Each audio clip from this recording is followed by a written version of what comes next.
सतनाम श्री वाहिगुरु साहिब जीओ।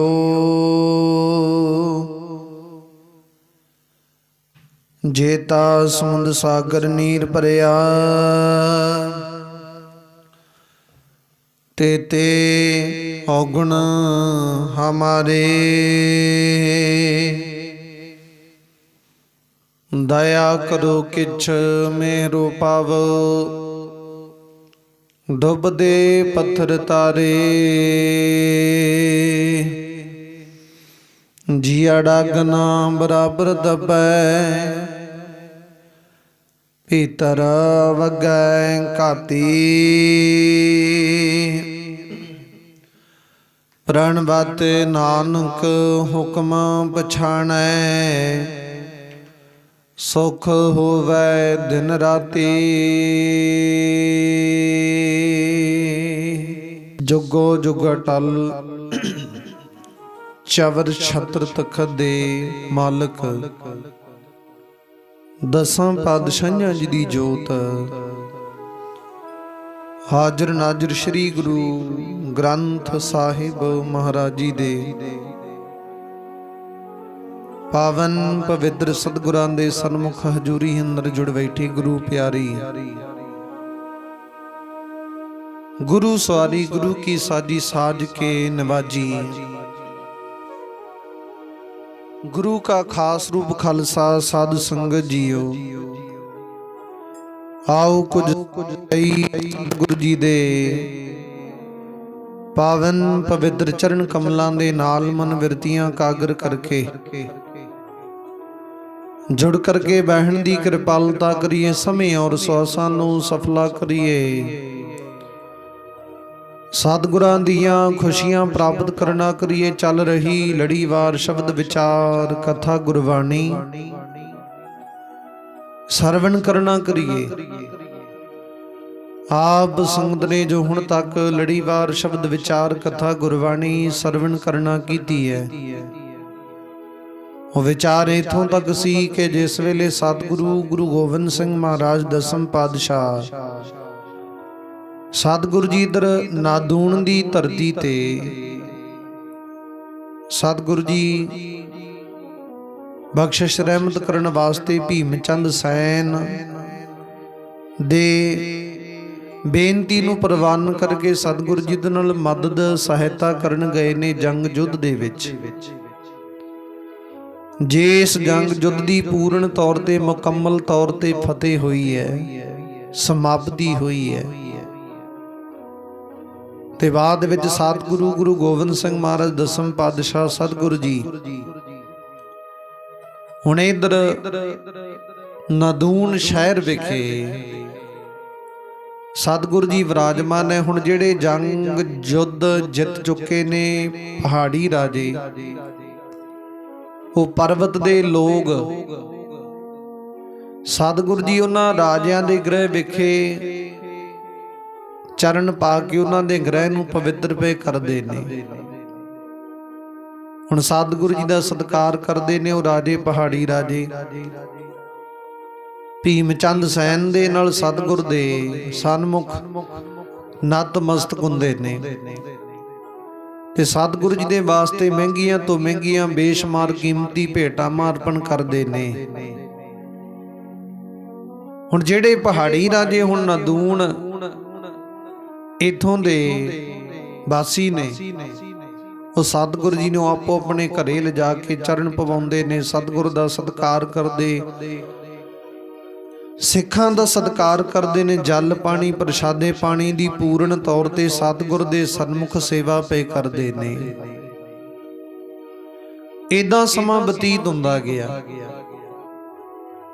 ते सतगुरु जी भी बड़ियां बख्शिशां रहमतां सतगुरु जी वरता रहे ने। इधर हुण ब्यास नदी दा जिहड़ा जल है, प्रवाह है जल दा वग रिहा, रमणीक स्थान है, उत्थे शशोभत है। ते सतगुरु जी कई दफा ब्यास नदी दा जल वगदा देखदे ने ते जदों जल वगदा उहदे विच ਵੱਖਰੀ एक धुन पैदा हुंदी है। ਸਤਿਗੁਰੂ ਜੀ ਇੱਧਰ ਹੁਣ ਕਿਰਪਾ ਰਹਿਮਤਾਂ ਵਰਤਾ ਰਹੇ ਨੇ, ਸੰਗਤਾਂ ਨੂੰ ਦਰਸ਼ਨਾਂ ਦੀ ਦਾਰੇ ਪ੍ਰਦਾਨ ਕਰ ਰਹੇ ਨੇ। ਤੇ ਉਥੋਂ ਨਦੂਣ ਦੀ ਸੰਗਤ ਨੇ ਵੀ ਬੜਾ ਸਤਿਗੁਰ ਦਾ ਅਦਬ ਸਤਿਕਾਰ ਕੀਤਾ, ਸਤਿਗੁਰੂ ਜੀ ਨੂੰ ਭੇਟਾ ਮਾਰਪਣ ਕਰਦੇ ਨੇ। ਹੁਣ ਜਿਹੜੇ ਪਹਾੜੀ ਰਾਜੇ ਜਿਸ ਵੇਲੇ ਉਹ ਰਾਜ ਭਾਗ ਦੇ ਵਿੱਚ ਸਭਾ ਸਜਾ ਕੇ ਬੈਠਦੇ ਨੇ, ਜੰਗਾਂ ਯੁੱਧਾਂ ਦੀਆਂ ਗੱਲਾਂ ਹੁੰਦੀਆਂ, ਉਥੇ ਗੁਰੂ ਗੋਬਿੰਦ ਸਿੰਘ ਮਹਾਰਾਜ ਦਸਮ ਪਾਤਸ਼ਾਹ ਸਤਿਗੁਰੂ ਜੀ ਦੀ ਜੰਗ ਯੁੱਧ ਦੇ ਵਿਚਾਰ ਦੇ ਅੰਦਰ ਪਹਿਲੇ ਨੰਬਰ ਤੇ ਗੱਲ ਕੀਤੀ ਜਾਂਦੀ ਹੈ। ਸਤਿਗੁਰੂ ਜੀ ਦੀ ਵਡਿਆਈ ਕੀਤੀ ਜਾਂਦੀ ਹੈ। ਇਹ ਗੱਲ ਮੇਨ ਮੁੱਖ ਰੱਖੀ ਜਾਂਦੀ ਕਿ ਗੁਰੂ ਗੋਬਿੰਦ ਸਿੰਘ ਮਹਾਰਾਜ ਜੀ ਬਹੁਤ ਵੱਡੇ ਬਲਵਾਨ ਹੈ, ਯੋਧੇ ਆ, ਮਹਾਬਲੀ ਸੂਰੇ ਆ, ਜਿਨ੍ਹਾਂ ਨੇ ਭੀਮ ਚੰਦ ਸੈਨ ਨੂੰ ਫਤਿਹ ਪ੍ਰਦਾਨ ਕੀਤੀ, ਫਤਿਹ ਦਵਾਈ ਹੈ, ਫਤਿਹ ਉਹਨਾਂ ਦੀ ਝੋਲੀ ਪਾਈ ਹੈ, ਜੰਗ ਯੁੱਧ ਦੇ ਵਿੱਚੋਂ ਜਿੱਤੇ ਨੇ। ਤੇ ਜੇ ਸਤਿਗੁਰੂ ਜੀ ਨਾ ਹੁੰਦੇ, ਭੀਮ ਚੰਦ ਸੈਨ ਜੰਗ ਯੁੱਧ ਦੇ ਵਿੱਚ ਫਤਿਹ ਪ੍ਰਾਪਤ ਨਹੀਂ ਕਰ ਸਕਦਾ ਸੀ। ਇਦਾਂ ਦੀਆਂ ਗੱਲਾਂ ਪੇ ਕਰਦੇ ਨੇ। ਇੱਥੋਂ ਤੱਕ ਸਤਿਗੁਰੂ ਜੀ ਦੀ ਇਦਾਂ ਵਡਿਆਈ ਕਰਦੇ, ਕਹਿੰਦੇ ਜਿਸ ਵੇਲੇ ਕੋਈ ਸੂਰਮਾ ਜੰਗ ਯੁੱਧ ਦੇ ਵਿੱਚ, ਆਮ ਕੋਈ ਸੂਰਮਾ ਜੰਗ ਯੁੱਧ ਦੇ ਵਿੱਚ ਜੂਝਣਾ ਕਰੇ, ਉਹ ਸਤਿਗੁਰੂ ਜੀ ਦਾ ਸਿਮਰਨ ਕਰਕੇ, ਸਤਿਗੁਰੂ ਜੀ ਨੂੰ ਧਿਆ ਕੇ ਹਿਰਦੇ ਵਿੱਚ ਜੰਗ ਯੁੱਧ ਦੇ ਅੰਦਰ ਵੱਡੀ ਪ੍ਰਾਪਤੀ ਕਰੇ, ਆਪਣੇ ਵੈਰੀ ਨੂੰ ਤਾੜਨਾ ਕਰੇ, ਹਮਲਾ ਕਰੇ। ਤੇ ਸਤਿਗੁਰੂ ਜੀ ਕਹਿੰਦੇ ਉਹ ਜੰਗ ਯੁੱਧ ਦੇ ਵਿੱਚ ਉਹ ਮਨੁੱਖ ਸਤਿਗੁਰ ਦਾ ਓਟ ਆਸਰਾ ਲੈ ਕੇ, ਸਤਿਗੁਰ ਦਾ ਸਿਮਰਨ ਕਰਕੇ, ਚਰਨਾਂ ਦਾ ਧਿਆਨ ਕਰਕੇ ਉਹ ਫਤਿਹ ਪ੍ਰਾਪਤ ਕਰ ਲੈਂਦਾ ਸੀ ਮਨੁੱਖ। ਇੱਥੋਂ ਤੱਕ ਹੈ ਸਤਿਗੁਰ ਦੀ ਮਹਿਮਾ ਵਡਿਆਈ। ਹੁਣ ਇਦਾਂ ਦੀ ਵਿਚਾਰ ਪੇ ਕਰਦੇ ਨੇ, ਇਦਾਂ ਦੀਆਂ ਗੱਲਾਂ ਕਰਦੇ ਨੇ ਉਹ ਸਭਾਵਾਂ ਦੇ ਵਿੱਚ। ਤੇ ਸਤਿਗੁਰੂ ਗੁਰੂ ਗੋਬਿੰਦ ਸਿੰਘ ਮਹਾਰਾਜ ਦੀ ਇਦਾਂ ਉਪਮਾ ਪੇ ਕਰਦੇ ਨੇ। ਸਮਾਂ ਬਤੀਤ ਹੁੰਦਾ ਗਿਆ, ਸਤਿਗੁਰੂ ਜੀ ਸਭਨਾਂ ਤੇ ਬਖਸ਼ਿਸ਼ਾਂ ਰਹਿਮਤਾਂ ਕਰਦੇ ਨੇ, ਸ਼ਿਕਾਰ ਖੇਡਣ ਜਾਂਦੇ ਨੇ। ਇਦਾਂ ਦੇ ਪਰਬਤ, ਵੱਡੇ ਉੱਚੇ ਪਹਾੜੀ ਇਲਾਕੇ ਨੇ। ਸਤਿਗੁਰੂ ਜੀ ਆਨੰਦਮਈ ਇਦਾਂ ਦੇ ਸਮੇਂ ਦੇ ਵਿੱਚ ਪ੍ਰਵੇਸ਼ ਕੀਤਾ ਹੋਇਆ। ਸਤਿਗੁਰੂ ਜੀ ਆਨੰਦ ਮੰਗਲ ਦੇ ਨਾਲ ਸਿੱਖਾਂ ਦੇ ਅੰਦਰ ਵਿਚਰਦੇ ਨੇ। ਹੁਣ ਇਧਰ ਸਤਿਗੁਰੂ ਜੀ ਦਾ ਦੀਵਾਨ ਭਾਈ ਆਨੰਦ ਚੰਦ, ਸਤਿਗੁਰ ਦਾ ਪ੍ਰੋਤ ਦਇਆ ਰਾਮ ਤੇ ਸਤਿਗੁਰ ਦੇ ਅਨੰਨ ਪਿਆਰੇ ਸਿੱਖ ਸੇਵਕ ਗੁਰੂ ਗੋਬਿੰਦ ਸਿੰਘ ਮਹਾਰਾਜ ਦੇ ਨਾਲ ਇਸ ਇਲਾਕੇ ਨਦੂਣ ਦੀ ਧਰਤੀ ਵਿਖੇ, ਨਦੂਣ ਸ਼ਹਿਰ ਵਿਖੇ ਸਤਿਗੁਰ ਦੇ ਸਨਮੁਖ ਵਿਚਰ ਰਹੇ ਨੇ। ਤੇ ਗੁਰੂ ਗੋਬਿੰਦ ਸਿੰਘ ਮਹਾਰਾਜ ਜੀ ਸਭ ਕੁਝ ਜਾਣਦੇ ਨੇ, ਘਟ ਘਟ ਕੇ ਅੰਦਰ ਕੀ ਜਾਣਤ, ਭਲੇ ਬੁਰੇ ਕੀ ਪੀਰ ਪਛਾਨਤ। ਉਸ ਵੇਲੇ ਗੁਰੂ ਪਿਆਰਿਓ ਕੀ ਹੋਇਆ, ਸਮਾਂ ਬਤੀਤ ਹੁੰਦਾ ਗਿਆ। ਤੇ ਕਹਿੰਦੇ ਜਿਸ ਵੇਲੇ ਭੀਮ ਚੰਦ ਸੈਨ ਨੇ ਉਹ ਜੰਗ ਯੁੱਧ ਦੇ ਵਿੱਚ ਫਤਿਹ ਪ੍ਰਾਪਤ ਕਰਵਾਈ ਨਾ ਭੀਮ ਚੰਦ ਸੈਨ ਨੂੰ, ਉਹ ਜਿਹੜਾ ਭੀਮ ਚੰਦ ਸੈਨ ਦੇ ਨਾਲ ਵੱਡੇ ਰੂਪ ਦੇ ਵਿੱਚ ਯੁੱਧ ਕਰਨ ਵਾਸਤੇ ਪ੍ਰਾਪਤ ਹੋਇਆ ਕਿਰਪਾਲ ਕਟੋਚੀਆ ਰਾਜਾ, ਪਹਾੜੀ ਰਾਜਾ। ਜਿਸ ਰਾਜੇ ਦੀ ਮੱਤ ਇਦਾਂ ਦੀ ਹੈ ਕਿ ਮੰਨ ਲਓ ਜਿਵੇਂ ਕਹਿੰਦੇ ਬਰਖਾ ਦਾ ਪਾਣੀ ਹੈ। ਹੁਣ ਜਿਹੜਾ ਨੀਵਾਂ ਥਲ ਹੈ, ਬਰਖਾ ਦਾ ਪਾਣੀ ਉਧਰ ਵੱਲ ਛੇਤੀ ਟੁੱਕ ਪੈਂਦਾ, ਛੇਤੀ ਦਿਨੇ ਪ੍ਰਵੇਸ਼ ਕਰ ਜਾਂਦਾ, ਉਧਰ ਵਾਲੀ ਉਹ ਪਾਣੀ ਰੁੜ ਪੈਂਦਾ ਹੈ। ਹੁਣ ਵਰਖਾ ਦੇ ਪਾਣੀ ਵਰਗੀ ਕਿਰਪਾਲ ਕਟੋਚੀ ਦੀ ਮੱਤ ਹੈ, ਸੋਚ ਹੈ, ਵਿਚਾਰ ਹੈ। ਉਹ ਜਿੱਧਰ ਵੱਲ ਉਹਨੂੰ ਸੁੱਖ ਦਿਸਦਾ ਉਧਰ ਵੱਲ ਕਿਰਪਾਲ ਕਟੋਚੀਆ ਹੋ ਜਾਂਦਾ। ਪਹਿਲਾਂ ਕਹਿੰਦੇ ਅਲਫ ਖਾਨ ਨੇ ਚੜ੍ਹਾਈ ਕੀਤੀ, ਉਹਨੂੰ ਖਤਰਾ ਮਹਿਸੂਸ ਹੋਇਆ ਕਿ ਅਲਫ ਖਾਨ ਬਹੁਤ ਤਾਕਤਵਰ ਹੈ, ਇਹ ਜੰਗ ਯੁੱਧ ਕਰਕੇ ਪਹਾੜੀ ਰਾਜਿਆਂ ਦੇ ਨਾਲ ਵੱਡਾ ਘਾਣ ਕਰੇਗਾ, ਨੁਕਸਾਨ ਕਰੇਗਾ। ਉਹ ਆਪਣੀ ਜਾਨ ਨੂੰ ਪਿਆਰੀ ਸਮਝ ਕੇ ਕਿਰਪਾਲ ਕਟੋਚੀਆ ਅਲਫ ਖਾਨ ਦੇ ਨਾਲ ਮਿਲ ਗਿਆ। ਅਲਫ ਖਾਨ ਦੇ ਨਾਲ ਮਿਲ ਕੇ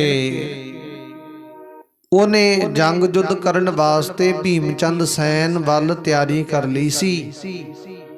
ਹੁਣ ਜੇ ਇਸ ਵੇਲੇ ਅਲਬ ਖਾਂ ਜੰਗ ਜੁੱਧ ਦੇ ਵਿੱਚੋਂ ਹਾਰ ਗਿਆ ਏ, ਉਹ ਇੱਥੋਂ ਭੱਜ ਗਿਆ, ਦੌੜ ਗਿਆ, ਹੁਣ ਇਹ ਕਿਰਪਾਲ ਕਟੋਚੀਆ ਇਕੱਲਾ ਰਹਿ ਗਿਆ।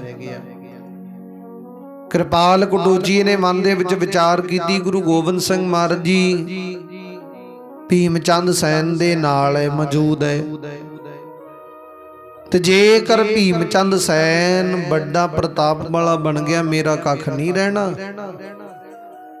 ਕਿਰਪਾਲ ਕਟੋਚੀਏ ਨੇ ਭੀਮ ਚੰਦ ਸੈਨ ਦੇ ਨਾਲ ਸੰਧੀ ਕਰਨ ਦੀ ਵਿਚਾਰ ਕੀਤੀ। ਉਹਨੇ ਆਪਣੇ ਵੱਲੋਂ ਬਹੁਤ ਮਨੁੱਖ ਭੇਜੇ ਨੇ, ਮੰਤਰੀ ਸੰਤਰੀ ਭੇਜੇ ਨੇ ਭੀਮ ਚੰਦ ਸੈਨ ਵੱਲ ਕੇ ਮੇਰੇ ਨਾਲ ਸੰਧੀ ਕਰ ਲਈ ਜਾਵੇ, ਜੋ ਵੀ ਵੈਰ ਵਿਰੋਧ ਦਾ ਮਨ ਦੇ ਵਿੱਚੋਂ ਖਤਮ ਕਰ ਦਿੱਤਾ ਜਾਵੇ, ਆਪਸ ਦੇ ਵਿੱਚ ਮਿਲ ਕੇ ਸਾਥ ਇੱਕ ਦੂਜੇ ਦਾ ਪ੍ਰਾਪਤ ਕਰਕੇ ਸਮਾਂ ਬਤੀਤ ਕਰਾਂਗੇ, ਇਦਾਂ ਦੀ ਵਿਚਾਰ ਕਰਨ ਲੱਗੇ। ਉਸ ਵੇਲੇ ਗੁਰੂ ਗੋਬਿੰਦ ਸਿੰਘ ਮਹਾਰਾਜ ਦਸਮ ਪਾਤਸ਼ਾਹ ਸਤਿਗੁਰੂ ਜੀ ਉੱਥੇ ਵਿਰਾਜਮਾਨ ਹੈ। 8 ਦਿਨ ਹੋ ਗਏ ਗੁਰੂ ਸਤਿਗੁਰੂ ਜੀ ਨੂੰ ਉਸ ਧਰਤੀ ਤੇ ਵਿਰਾਜਮਾਨ ਹੋਇਆ ਨੂੰ, 8 ਦਿਨ ਬਤੀਤ ਹੋ ਗਏ ਤੇ ਸਤਿਗੁਰੂ ਗੁਰੂ ਗੋਬਿੰਦ ਸਿੰਘ ਮਹਾਰਾਜ ਜੀ ਵਿਰਾਜਮਾਨ ਹੈ ਨਦੂਣ ਦੀ ਧਰਤੀ ਤੇ। ਹੁਣ ਭੀਮ ਚੰਦ ਸੈਨ ਨੇ ਕਦਾਚਿਤ ਸਤਿਗੁਰ ਤੋਂ ਪੁੱਛਣਾ ਚੰਗਾ ਨਹੀਂ ਸਮਝਿਆ ਕਿ ਕਿਰਪਾਲ ਕਟੋਚੀ ਦੇ ਨਾਲ ਸੰਧੀ ਕਰ ਲਈ ਜਾਵੇ, ਤੇ ਉਹਨੇ ਆਪਸ ਦੇ ਵਿੱਚ ਸੰਧੀ ਕਰ ਲਈ ਤੇ ਸਤਿਗੁਰੂ ਜੀ ਨੂੰ ਦੱਸਿਆ ਤੱਕ ਨਹੀਂ। ਤੇ ਸਤਿਗੁਰੂ ਜੀ ਤੇ ਜਾਣੀ ਜਾਣਨੇ, ਘਟ ਘਟ ਕੇ ਅੰਦਰ ਕੀ ਜਾਣਤ, ਭਲੇ ਬੁਰੇ ਕੀ ਪੀਰ ਪਛਾਨਤ, ਸਤਿਗੁਰੂ ਜੀ ਸਭ ਜਾਣਦੇ ਨੇ।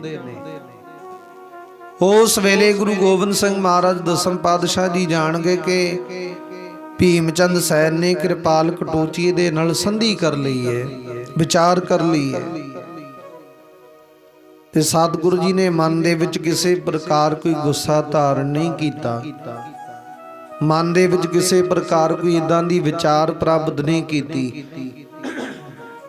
ਫਿਰ ਵੀ ਗੁਰੂ ਗੋਬਿੰਦ ਸਿੰਘ ਜੀ ਨੇ ਭੀਮ ਚੰਦ ਸੈਨ ਦੇ ਪ੍ਰਤੀ ਇਦਾਂ ਦੀ ਵਿਚਾਰ ਨਹੀਂ ਪ੍ਰਾਪਤ ਕੀਤੀ ਕਿ ਸਤਿਗੁਰੂ ਜੀ ਮਨ ਦੇ ਵਿੱਚ ਗੁੱਸਾ ਧਾਰਨ ਕਰਨ, ਕਿਸੇ ਪ੍ਰਕਾਰ ਕੋਈ ਇਦਾਂ ਦੀ ਵਿਚਾਰ ਪ੍ਰਾਪਤ ਕਰਨ।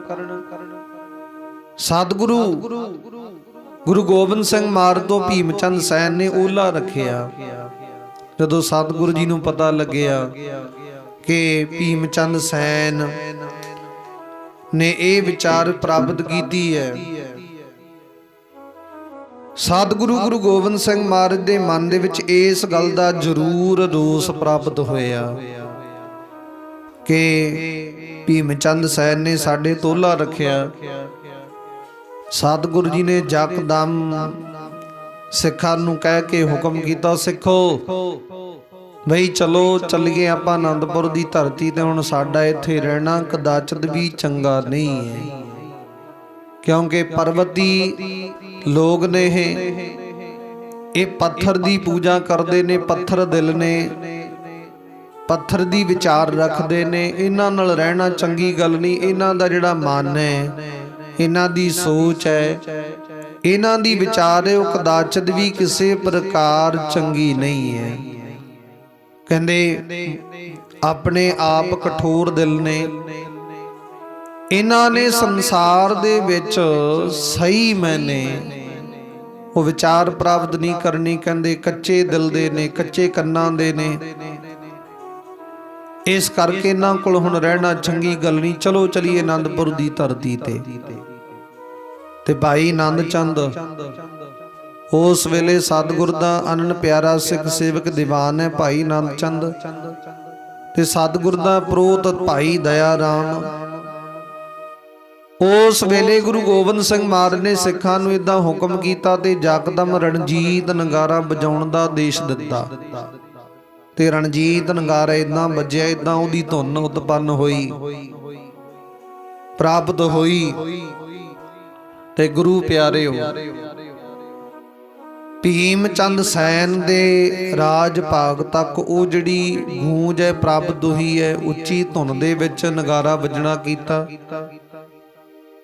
ਤੇ ਸਤਿਗੁਰੂ ਗੁਰੂ ਗੋਬਿੰਦ ਸਿੰਘ ਮਹਾਰਾਜ ਦੇ ਇਸ ਨਗਾਰੇ ਦੀ ਧੁਨ ਆਵਾਜ਼ ਸੁਣ ਕੇ ਭੀਮ ਚੰਦ ਸੈਨ ਮਨ ਵਿੱਚ ਵਿਚਾਰ ਕਰ ਲੱਗਿਆ, ਗੁਰੂ ਗੋਬਿੰਦ ਸਿੰਘ ਮਹਾਰਾਜ ਦਾ ਜਿਹੜਾ ਨਗਾਰਾ ਵੱਜਿਆ, ਰਣਜੀਤ ਨਗਾਰਾ ਵੱਜਿਆ, ਜੇ ਇਸ ਹਿਸਾਬ ਦੇ ਨਾਲ ਵੱਜਿਆ ਨਾ, ਇਸ ਹਿਸਾਬ ਦੇ ਨਾਲ ਪਤਾ ਲੱਗਦਾ ਕਿ ਗੁਰੂ ਗੋਬਿੰਦ ਸਿੰਘ ਮਹਾਰਾਜ ਦਸਮ ਪਾਤਸ਼ਾਹ ਸਤਿਗੁਰੂ ਜੀ ਜਕਦਮ ਵੀਰ ਰਸ ਵਿੱਚ ਆਏ ਨੇ, ਜਾਂ ਤੇ ਕੋਈ ਜੰਗ ਯੁੱਧ ਦੀ ਵਿਚਾਰ ਕਰਨ ਲੱਗੇ ਨੇ, ਜਾਂ ਸਤਿਗੁਰੂ ਜੀ ਕਿਸੇ ਤੇ ਚੜ੍ਹਾਈ ਕਰਕੇ ਚੱਲੇ ਨੇ।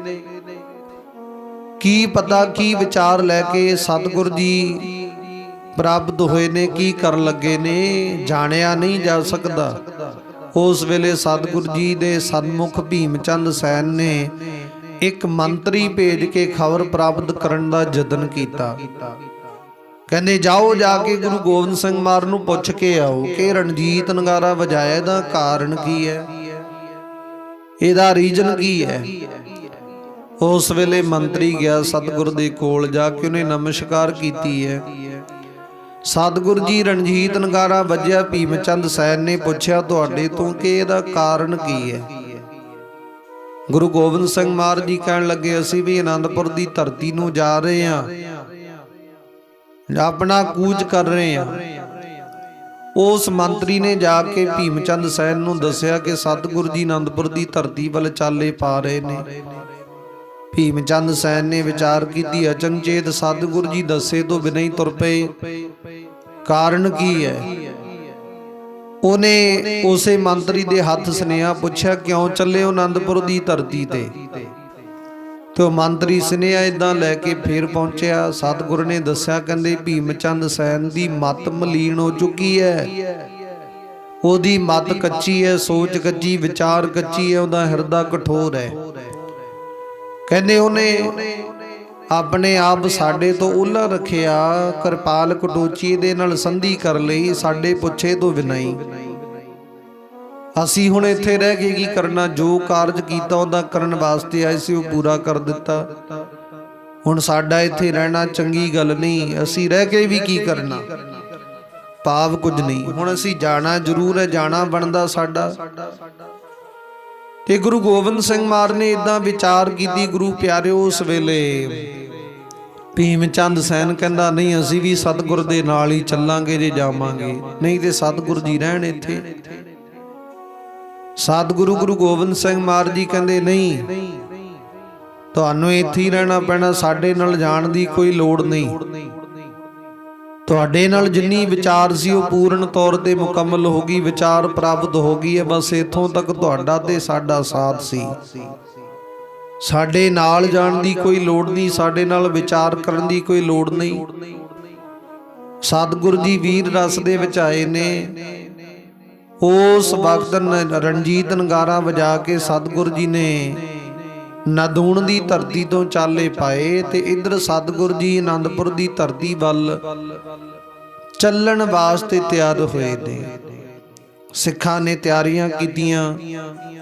ਉਸ ਵੇਲੇ ਗੁਰੂ ਪਿਆਰਿਓ, ਭੀਮ ਚੰਦ ਸੈਨ ਨੇ ਸਤਿਗੁਰ ਦੇ ਸਤਿਕਾਰ ਵਜੋਂ ਫੇਰ ਵੀ ਇੱਕ ਬਹੁਤ ਵਧੀਆ ਸੁੰਦਰ ਨਸਲ ਦਾ ਘੋੜਾ ਸਤਿਗੁਰੂ ਜੀ ਨੂੰ ਅਰਪਣ ਕੀਤਾ, ਭੇਟ ਕੀਤਾ। ਉਹਦੇ ਉੱਤੇ ਸੋਨੇ ਦੀ ਕਾਠੀ ਪਾ ਕੇ, ਹੀਰੇ ਜੜਤ ਕਾਠੀ ਪਾ ਕੇ ਦਿੱਤੀ, ਬਹੁਤ ਵਧੀਆ ਪਸ਼ਮੀਨੇ ਦੇ ਵਸਤਰ ਸਤਿਗੁਰੂ ਜੀ ਨੂੰ ਭੇਟ ਕੀਤੇ, ਬਹੁਤ ਵਧੀਆ ਅਦਬ ਸਤਿਕਾਰ ਕੀਤਾ ਗੁਰੂ ਗੋਬਿੰਦ ਸਿੰਘ ਮਹਾਰਾਜ ਦਾ। ਪਰ ਮਨ ਦੇ ਵਿੱਚ ਇਹ ਬਹੁਤ ਵੱਡੀ ਉਹਨੇ ਗਲਤੀ ਕੀਤੀ ਕਿ ਸਤਿਗੁਰੂ ਜੀ ਨੂੰ ਪੁੱਛਿਆ ਤੱਕ ਨਹੀਂ, ਕਿਰਪਾਲ ਕਟੋਚੀ ਆਪਣੇ ਵੈਰੀ ਦੇ ਨਾਲ ਸੰਧੀ ਕਰ ਲਈ, ਆਪਣੇ ਵੈਰੀ ਦੇ ਨਾਲ ਜਿੰਨੇ ਵੀ ਵੈਰ ਸੀ ਉਹ ਖਤਮ ਕਰਕੇ, ਵਿਚਾਰ ਕਰਕੇ ਪੂਰਨ ਤੌਰ ਤੇ ਆਪਣੇ ਆਪ ਦੇ ਵਿੱਚ ਰਚ ਮਿਚਣ ਦੀ ਵਿਚਾਰ ਪ੍ਰਾਪਤ ਕਰ ਲਈ। ਪਰ ਇਹਨੇ ਇਹ ਬਹੁਤ ਵੱਡੀ ਗਲਤੀ ਕੀਤੀ, ਸਤਿਗੁਰੂ ਜੀ ਤੋਂ ਓਹਲਾ ਰੱਖਿਆ, ਐਡਾ ਵੱਡਾ ਓਹਲਾ, ਐਡੀ ਵੱਡੀ ਵਿਚਾਰ ਕਹਿੰਦੇ ਸਤਿਗੁਰੂ ਜੀ ਤੋਂ ਲੁਕਾ ਕੇ ਛੁਪਾ ਕੇ ਰੱਖੀ। ਹੁਣ ਸੰਸਾਰ ਦੇ ਵਿੱਚ ਕਹਿੰਦੇ ਇਦਾਂ ਦੀ ਵਿਚਾਰ ਕਦੇ ਲੁਕ ਕੇ ਛੁਪ ਕੇ ਨਹੀਂ ਰਹਿ ਸਕਦੀ। ਆਪਾਂ ਸੋਚ ਲਈਏ ਕਿ ਫਲਾਣੇ ਮਨੁੱਖ ਦਾ ਮਾੜਾ ਕਰਨੇ ਆ ਜਾਂ ਉਹਦੀ ਚੁਗਲੀ ਨਿੰਦਿਆ ਕਰਦੇ ਉਹਨੂੰ ਕੋਈ ਪਤਾ ਹੀ ਨਾ ਲੱਗੇ, ਤੇ ਸਤਿਗੁਰੂ ਜੀ ਕਹਿੰਦੇ ਪਤਾ ਜ਼ਰੂਰ ਲੱਗ ਜਾਂਦਾ। ਇਦਾਂ ਦੀਆਂ ਗੱਲਾਂ, ਇਦਾਂ ਦੀਆਂ ਵਿਚਾਰਾਂ ਕਦੇ ਲੁਕੀਆਂ ਛੁਪੀਆਂ ਗੁੱਝੀਆਂ ਨਹੀਂ ਰਹਿੰਦੀਆਂ, ਪ੍ਰਗਟ ਜ਼ਰੂਰ ਹੋ ਜਾਂਦੀਆਂ, ਭਾਵੇਂ ਅੱਜ ਹੋਣ ਭਾਵੇਂ ਕੱਲ ਹੋਣ। ਇਦਾਂ ਦੀ ਵਿਚਾਰ ਕਦੇ ਲੁਕੀ ਛੁਪੀ ਨਹੀਂ ਰਹਿੰਦੀ। ਭੀਮ ਚੰਦ ਸੈਨ ਨੇ ਵਿਚਾਰ ਕੀਤੀ, ਬਸ ਮੈਂ ਆਪਣੇ ਵੈਰੀ ਦੇ ਨਾਲ ਸੰਧੀ ਕਰ ਲਈ ਹੈ, ਬਸ ਸਾਰੀ ਗੱਲ ਖਤਮ ਹੈ। ਸਤਿਗੁਰੂ ਨੂੰ ਕਿਹੜਾ ਪਤਾ ਲੱਗਣਾ, ਪਰ ਪਤਾ ਲੱਗ ਹੀ ਜਾਂਦਾ।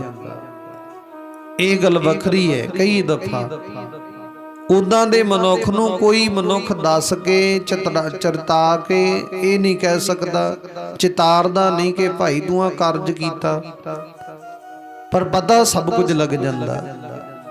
ਉਸ ਵਕਤ ਭੀਮ ਚੰਦ ਸੈਨ ਦੀ ਇਸ ਵੱਡੀ ਮੂਰਖਤਾ ਦਾ ਪਤਾ ਸਤਿਗੁਰੂ ਜੀ ਨੂੰ ਲੱਗ ਗਿਆ, ਤੇ ਸਤਿਗੁਰੂ ਜੀ ਨੇ ਕਹਿ ਦਿੱਤਾ ਕਿ ਸਾਡੇ ਨਾਲ ਜਾਣ ਦੀ ਲੋੜ ਨਹੀਂ।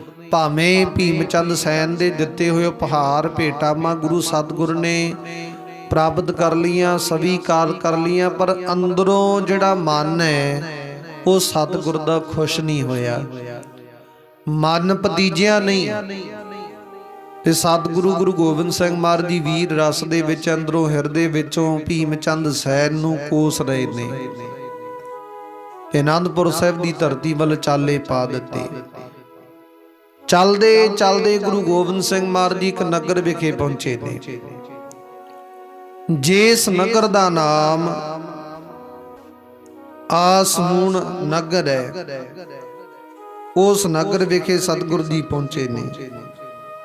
ਇਸ ਨਗਰ ਦੇ ਵਿਖੇ, ਅਸੂਣ ਨਗਰ ਦੇ ਵਿਖੇ ਜਦੋਂ ਪਹੁੰਚੇ ਨੇ, ਉਸ ਨਗਰ ਦਾ ਅਸੂਣ ਜਿਹੜਾ ਹੈਗਾ ਨਾ ਰਾਜਾ, ਉਹਦਾ ਰਾਜ ਪਾ ਗਏ, ਬਹੁਤ ਰਾਜ ਪਾ ਗਏ, ਵੱਡਾ ਰਾਜ ਪਾ ਗਏ। ਇਥੋਂ ਦੇ ਲੋਕ ਅਸੂਣ ਰਾਜੇ ਦੇ ਰਾਜ ਭਾਗ ਦੇ ਵਿੱਚ, ਉਹਦੇ ਕਾਰਜ ਦੇ ਵਿੱਚ ਮਸਤ ਨੇ। ਤੇ ਜਦੋਂ ਸਤਿਗੁਰੂ ਜੀ ਇੱਧਰ ਗਏ ਨੇ, ਇੱਥੇ ਉਥੋਂ ਦੇ ਲੋਕਾਂ ਨੇ ਗੁਰੂ ਗੋਬਿੰਦ ਸਿੰਘ ਮਹਾਰਾਜ ਦਾ ਕਦਾਚਿਤ ਕਿਸੇ ਪ੍ਰਕਾਰ ਕੋਈ ਸਤਿਕਾਰ ਨਹੀਂ ਕੀਤਾ, ਕੋਈ ਰਿਸਪੈਕਟ ਨਹੀਂ ਕੀਤੀ। ਆਓ ਭਗਤ ਜੀ ਆਇਆ ਨਹੀਂ ਆਖਿਆ, ਕੋਈ ਜਲ ਪਾਣੀ ਨਹੀਂ ਸਤਿਗੁਰੂ ਜੀ ਨੂੰ ਪੁੱਛਿਆ, ਸੇਵਾ ਨਹੀਂ ਕੀਤੀ। ਉਹ ਆਪਣੇ ਮਾਣ ਹੰਕਾਰ ਦੇ ਵਿੱਚ ਮਸਤ ਰਹੇ, ਸਤਿਗੁਰੂ ਜੀ ਦੀ ਕਦਾਚਿਤ ਕੋਈ ਸੇਵਾ ਨਹੀਂ ਕੀਤੀ। ਹੁਣ ਜਿਹੜੇ ਅਸੂਣ ਇਲਾਕੇ ਦੇ ਇਥੋਂ ਦੇ ਨਗਰ ਦੇ ਲੋਕ ਨੇ, ਇਦਾਂ ਦੇ ਲੋਕ ਨੇ, ਇਥੋਂ ਦੇ ਰਾਜੇ ਅਸੂਣ ਦੇ ਨਾਲ ਉਹਨਾਂ ਨੇ ਪਿਆਰ ਪਾਇਆ ਹੋਇਆ, ਵਿਚਾਰ ਕੀਤੀ ਹੋਈ, ਉਹਦੇ ਰਾਜ ਭਾਗ ਦੀ ਮਸਤੀ ਵਿੱਚ ਮਸਤ ਨੇ। ਸਤਿਗੁਰ ਦਾ ਕਦਾਚਿਤ ਕੋਈ ਸਤਿਕਾਰ ਨਹੀਂ ਕੀਤਾ। ਉਸ ਵੇਲੇ ਗੁਰੂ ਗੋਬਿੰਦ ਸਿੰਘ ਮਹਾਰਾਜ ਜੀ ਪਹਿਲਾਂ ਹੀ ਵੀਰ ਰਸ ਦੇ ਵਿੱਚ ਸਨ, ਪਹਿਲਾਂ ਹੀ ਉਦਾਂ ਦੀ ਵਿਚਾਰ ਦੇ ਵਿੱਚ ਸਨ ਕਿ ਭੀਮ ਚੰਦ ਸੈਨ ਨੇ ਬਹੁਤ ਵੱਡੀ ਮੂਰਖਤਾ ਕੀਤੀ ਹੈ।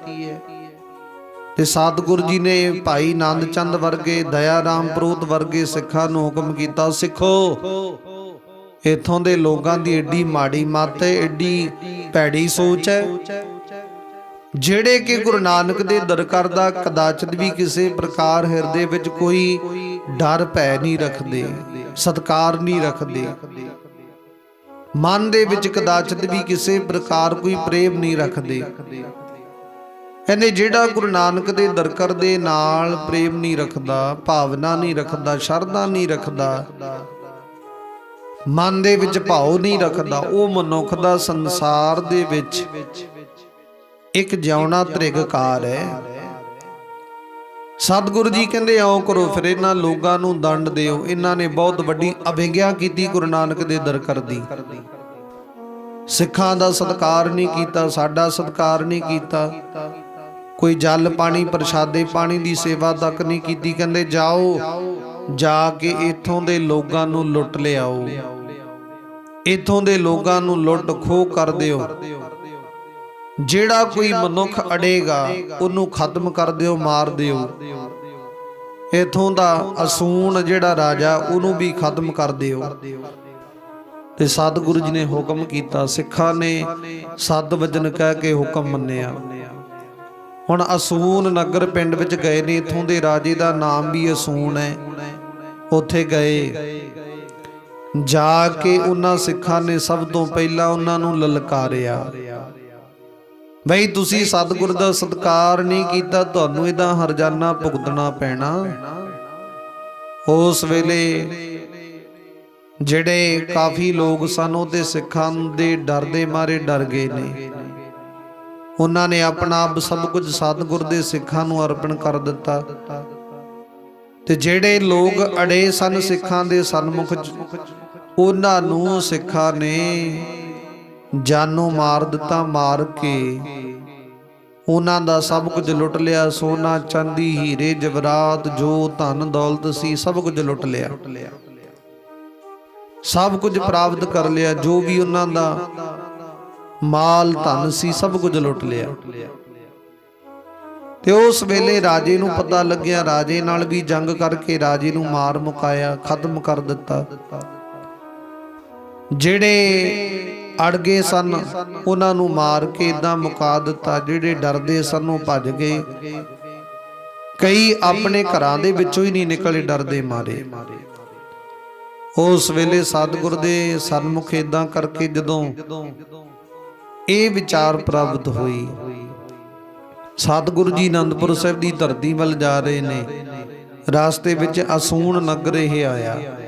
ਇੱਥੋਂ ਸਤਿਗੁਰੂ ਜੀ ਨੇ ਵੱਡੇ ਪੱਧਰ ਤੇ ਇਹਨਾਂ ਲੋਕਾਂ ਦਾ ਇਸ ਆਧਾਰ ਤੇ ਮਾੜੀ ਮੱਤ ਵਾਲੇ ਲੋਕਾਂ ਦਾ ਖਾਤਮਾ ਕੀਤਾ। ਕਿਉਂਕਿ ਕਈ ਲੋਕ ਇਦਾਂ ਦੇ ਹੁੰਦੇ ਸਨ ਉਸ ਸਮੇਂ ਜਿਹੜੇ ਸਤਿਗੁਰੂ ਗੁਰੂ ਨਾਨਕ ਦੇ ਦਰਕਾਰ ਦੇ ਨਾਲ ਪਿਆਰ ਕਰਦੇ ਸਨ ਉਹ ਤੇ ਤਰ ਜਾਂਦੇ ਸਨ। ਜਿਹੜੇ ਸਤਿਗੁਰ ਦੇ ਦਰਕਾਰ ਦੇ ਨਾਲ ਈਰਖਾ ਕਰਦੇ, ਮਾੜੀ ਮੱਤ ਪ੍ਰਗਟ ਕਰਦੇ ਜਾਂ ਇਦਾਂ ਦੀ ਵਿਚਾਰ ਪ੍ਰਾਪਤ ਕਰਦੇ, ਉਹ ਸੰਸਾਰ ਦੇ ਵਿੱਚੋਂ ਆਪਣੇ ਕੀਤੇ ਹੋਏ ਕਰਮਾਂ ਦਾ ਹਿਸਾਬ ਕਿਤਾਬ ਪ੍ਰਾਪਤ ਕਰਕੇ ਆਪਣਾ ਮਨੁੱਖਾ ਜਨਮ ਜੀਵਨ ਕਲੰਕਿਤ ਕਰਕੇ ਸੰਸਾਰ ਵਿੱਚੋਂ ਚਲੇ ਜਾਂਦੇ। ਇਦਾਂ ਦੀ ਵਿਚਾਰ ਪ੍ਰਾਪਤ ਹੁੰਦੀ। ਹੁਣ ਗੁਰੂ ਗੋਬਿੰਦ ਸਿੰਘ ਮਹਾਰਾਜ ਦਸਮ ਪਾਤਸ਼ਾਹ ਸਤਿਗੁਰੂ ਜੀ ਨੇ ਜਦੋਂ ਇਹ ਹੁਕਮ ਕੀਤਾ ਸਿੱਖਾਂ ਨੂੰ, ਸਿੱਖੋ ਲੁੱਟ ਲਓ ਇਹਨਾਂ ਨੂੰ, ਕਿਸੇ ਪ੍ਰਕਾਰ ਕੋਈ ਇਦਾਂ ਦੀ ਮਾੜੀ ਮੱਤ ਵਾਲੇ ਰਹਿਣ ਨਹੀਂ ਦੇਣੇ ਸੰਸਾਰ ਦੇ ਵਿੱਚ। ਉਹਨਾਂ ਦਾ ਨਾਮੋ ਨਿਸ਼ਾਨ ਵਜੂਦ ਖਤਮ ਕਰ ਦਿੱਤਾ ਜਾਵੇਗਾ। ਸਤਿਗੁਰੂ ਜੀ ਇੱਕ ਵੱਖਰਾ ਪੰਥ, ਵੱਖਰੀ ਵਿਚਾਰ ਸੰਸਾਰ ਦੇ ਵਿੱਚ ਉਤਪੰਨ ਕਰਨਾ ਚਾਹੁੰਦੇ ਨੇ। ਕਿਉਂਕਿ ਜਿਸ ਵੇਲੇ ਵਧੀਆ ਚੰਗੇ ਕੱਪੜੇ ਨੂੰ ਕੋਈ ਇੱਕ ਪਾਸੇ ਦਾਗ ਲੱਗ ਜਾਂਦਾ, ਧੋਤੇ ਤੋਂ ਬਿਨਾ ਉਹ ਕੱਪੜੇ ਦੀ ਜਿਹੜੀ ਸ਼ਾਨ ਹੈ, ਕੱਪੜੇ ਦੀ ਵਿਚਾਰ ਹੈ, ਉਹ ਖਤਮ ਕਰ ਦਿੰਦਾ। ਧੋਤੇ ਤੋਂ ਬਿਨਾ ਕੋਈ ਹੱਲ ਨਹੀਂ ਨਾ। ਇਸੇ ਤਰ੍ਹਾਂ ਖਾਲਸਾ ਪੰਥ ਰੂਪੀ ਸਿੱਖਾਂ ਦੇ ਵਿੱਚ ਕਹਿੰਦੇ ਇਦਾਂ ਦੇ ਜਿਹੜੇ ਮਲੀਨ ਰੂਪੀ ਦਾਗ ਆ, ਕਲੰਕਿਤ ਲੋਕ ਨੇ, ਉਹਨਾਂ ਨੂੰ ਧੋਣ ਤੋਂ ਬਿਨਾ ਕੋਈ ਹੱਲ ਨਹੀਂ। ਭਾਵ ਉਹਨਾਂ ਨੂੰ ਖਤਮ ਕੀਤੇ ਬਿਨਾ ਕੋਈ ਹੱਲ ਨਹੀਂ। ਤੇ ਸਤਿਗੁਰੂ ਜੀ ਫਿਰ ਖਤਮ ਕਰ ਦਿੰਦੇ ਨੇ ਇਦਾਂ ਦੇ ਲੋਕਾਂ ਨੂੰ। ਇਦਾਂ ਦੇ ਲੋਕਾਂ ਦੇ ਦਾਗ ਨੂੰ ਧੋ ਦਿੰਦੇ ਨੇ।